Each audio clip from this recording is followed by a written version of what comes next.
Back to जागो लाहौर जनाब। अब रुख करते हैं खेल के मैदान का और कुछ बात करते हैं हम सबके फेवरेट खेल क्रिकेट के हवाले से। तो कौमी क्रिकेट टीम दौरे इंग्लैंड पर मौजूद है इस वक्त और वनडे सीरीज में जिल्लत अमेज शिकस्त के बाद कौमी क्रिकेट टीम को होश आने लगा है थोड़ा थोड़ा। पाकिस्तान ने इंग्लैंड को पहले T20 मैच में 31 रन देकर 3 मैचेस की सीरीज में 1-0 की बढ़तरी हासिल कर ली है और पहले T20 मैच में कौमी टीम के बल्लेबाजों ने बेहतरीन बैटिंग की और 6 विकेटों के नुकसान पर 232 रन बनाए। ये कौमी टीम का अब तक T20 इंटरनेशनल मैचेस में किसी भी टीम के खिलाफ सबसे बड़ा स्कोर है। और जवाब में इंग्लैंड की टीम आखिरी ओवर की दूसरी गेंद पर 201 रन बनाकर आउट हो गई। पहले मैच में तो कौमी टीम ने अच्छा परफॉर्म किया। क्या Pakistani cricket team one day series में होने वाली शिकस्त का बदला चुका पाएगी कि नहीं चुका पाएगी, इस हवाले से बात करेंगे। हमारे साथ मौजूद है इरफान ज़हीर है, स्पोर्ट्स तज्जियाकार हैं। इरफान, मैं आपको खुश आमदीद कहती हूँ। जागो लाहौर में कैसे हैं आप? अल्लाह का शुक्र, अल्हम्दुलिल्लाह। इरफान, पहले ही T20 मैच में पाकिस्तान ने शिकस्त दे दी है इंग्लैंड को और मतलब इतनी अच्छी परफॉर्मेंस, बेहतरीन परफॉर्मेंस आप कह सकते हैं। तो आपके ख्याल में जो ODI में हुआ है उसका बदला हमने चुका लिया है? थोड़ा सा बात पहले ODI की कर लेते हैं। इनफैक्ट बात यह है कि हमारा ODI की जो शिकस्त थी उसने हमारे काफ़ी क्वेश्चन मार्क छोड़े हैं पूरे सिस्टम के ऊपर। सबसे पहली चीज़ ये देखने की है कि क्या हमारी अप्रोच जो टीम की हो चुकी है, क्या सिर्फ हम T20 के माइंडसेट के साथ खेलते हैं। उसकी रीज़न ये है कि हम जो टीम सिलेक्शन भी आप देख रहे हैं वो PSL की बेस के ऊपर हो रही है कि आप जितने प्लेयर भी आपने टीम में इंडक्ट किए हैं, चाहे वो इंधानी है, फिर मकसूद की अभी वापसी हुई है, या जितने भी आप लड़कों के हसनैन की बात करेंगे, तो सब T20 की परफॉर्मेंस की बेस के ऊपर आप इंडक्ट कर रहे हो। तो अब लड़कों की जो अप्रोच या माइंडसेट बन गया वो यही बन गया कि हमने सिर्फ T20 खेलना है। अच्छा। और उसी तरह हमने देखा कि हम टेस्ट को भी T20 की तरह खेलने की कोशिश करते हैं और ODI को भी T20 की तरह खेलने की कोशिश करते हैं। अभी मैं शुएब अख्तर के साथ था लास्ट वीक, तो हम यही डिस्कशन करते रहे थे कि हमारा जो माइंडसेट बन चुका है, लड़कों की अप्रोच बन चुकी है, वो शॉर्टर वर्जन की क्रिकेट की तरफ सारी टेंडेंसी चली गई है। ठीक है। और उसी वजह से हमने देखा कि जैसे शॉर्टर वर्जन, जितना छोटा वर्जन आता जा रहा है हम बेहतर परफॉर्म करते हैं। क्योंकि हमारा फोकस लीग क्रिकेट बहुत आ चुकी है, PSL है, इंटरनेशनल वर्ल्ड, पूरी दुनिया में आप देखें कि हर तरह की लीग क्रिकेट हो रही है। तो लड़कों की जो टेंडेंसी अब बन चुकी है, पैसा कमाने के लिहाज से भी, अप्रोच के लिहाज से भी, वो शॉर्ट वर्जन की क्रिकेट को प्रेफरेंस ज्यादा है। तो एक तो अप्रोच की बात कर लें कि ये रीजन है। अच्छा। सिस्टम पे जो क्वेश्चन मार्क है वो काफी ज्यादा है। क्या हमारे पास right person for right job है? PM साहब से बड़ा ये क्वेश्चन करना बनता है हमारा, क्योंकि वो पैटर्न इन चीफ भी हैं, कि क्या ऐसे लोग हमारी इस टाइम जो स्टेक होल्डर हैं, जो लोग हेल्म ऑफ अफेयर को डील कर रहे हैं, क्या वो क्रिकेट की समझ रखते हैं? ठीक है। क्योंकि उनकी अप्रोच जो मुझे नजर आ रही है वो सिर्फ ये है कि पाकिस्तान में क्रिकेट हो जाए। अच्छा। अब क्रिकेट के अंदर क्या हो रहा है उस पर उनका कोई कंसर्न नहीं है कि कैप्टन क्या कौन होना चाहिए, टीम में किन लोगों को होना चाहिए, आपको ब्रांड बिल्डिंग कैसे करनी है, लड़कों को ग्रूम कैसे करना है, इनको लेके कैसे चलना है, परफॉर्मेंस को अगर गेज कैसे करना है, आपकी जैसे मैंने टीम सिलेक्शन की बात करी, उसका करेक्टर क्या आपकी कैरेक्टरिस्टिक्स होनी चाहिए, किन बेसिस के ऊपर लड़कों को डालना चाहिए, क्या क्राइटेरिया होना चाहिए, क्या क्राइटेरिया होना चाहिए। तो ये सारी चीजों के ऊपर ODI की शिकस्त ने बहुत क्वेश्चन इसलिए बनते हैं। आपकी A टीम थी, उनकी C टीम थी, क्योंकि मेन 20 प्लेयर तो उनके थे नहीं, ठीक है ना। क्वारंटाइन हुए थे।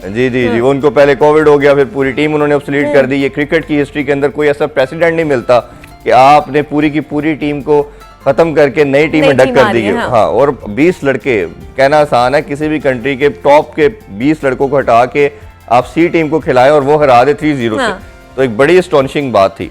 और फिर अच्छी चीज ये है कि चले आपने समहाउ T20 में अच्छा कमबैक किया और एक उन्होंने इयन मॉर्गन ने स्टेटमेंट दी थी कि we are not bothered to from Pakistan, ये एक बड़ी एवरेज टीम है।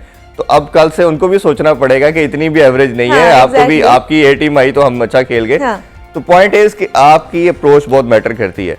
कैप्टनसी के ऊपर भी काफी हमें क्वेश्चन मार्क नजर आते हैं। बाबर इनोवेशन नहीं लेके आते, एक तरह के स्टैग्नेंट माइंड के साथ ग्राउंड के अंदर रहते हैं। ठीक है। इसी तरह मिसबा की बात करें, मिसबा की कोचिंग का कोई एक्सपीरियंस नहीं है। हमें हर दफा देखा कि जहाँ टीम फंसती है तो कोई हमारे पास सेकंड प्लान नहीं होता, C प्लान कोई नहीं होता, एक ही स्टेट ऑफ माइंड के साथ हम क्रिकेट खेलते हैं।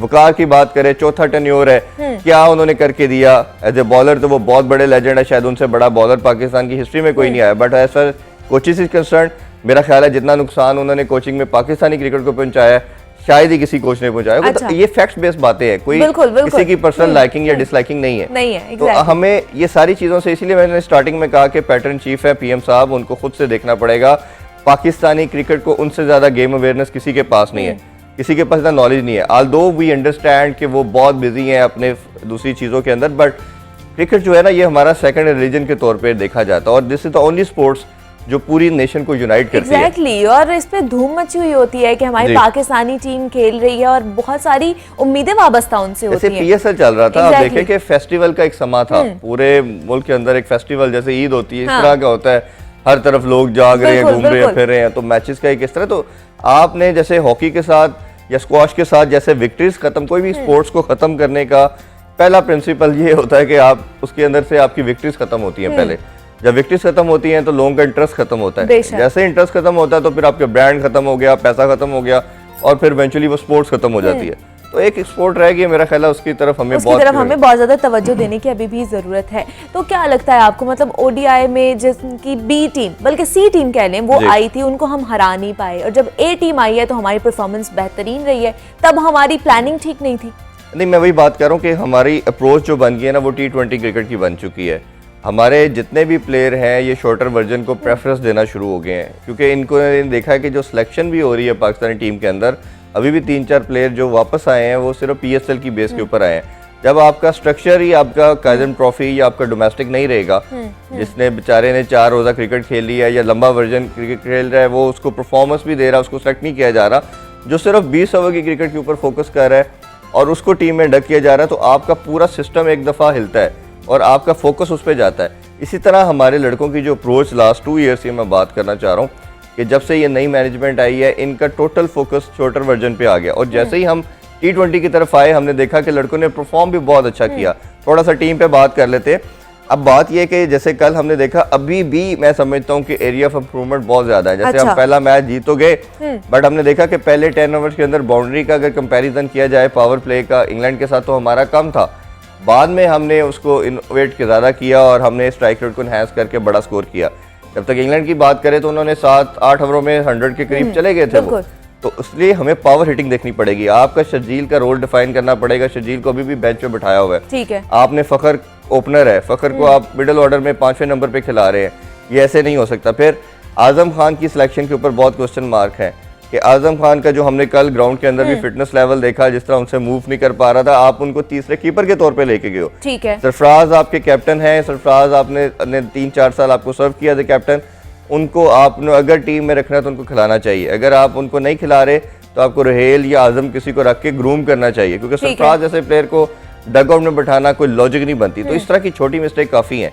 फिर इसी तरह बॉलिंग के अंदर हमने देखा कि काफ़ी टाइम के बाद शहीन शाह अफरीदी ने थोड़ा सा बेहतर बॉलिंग की। उनकी सेलिब्रेशन के ऊपर तो हम बड़ी बात करते थे, बट उनसे विकेट नहीं ली जा रही थी। बिल्कुल बिल्कुल। हमारे बॉलर्स का सबसे बड़ा प्रॉब्लम ये आया कि हम न्यू बॉल के साथ आउट नहीं कर पा रहे। अच्छा, जैसे ही 8-10 ओवर पुराना बॉल हो जाता है तो हम थोड़ा बहुत रिवर्स स्विंग करके तो अच्छा परफॉर्म कर पाते हैं, बट जैसे न्यू बॉल होता है, हमने देखा ना शहीन से आउट होते हैं ना हारिस रऊफ से होते हैं। आल्दो के हसन अली एक ऐसी कमोडिटी हैं जिन्होंने लास्ट 2-3 सीरीज पाकिस्तान को जिताई थी और वो एक ही बॉलर प्रोमिनेंट थे जो विकेट टेकर थे। अनफॉर्चुनेटली कल वो अवेलेबल नहीं थे, स्ट्रेच था उनकी लेग के अंदर, बट बाकी बॉलर्स को भी ये देखना पड़ेगा।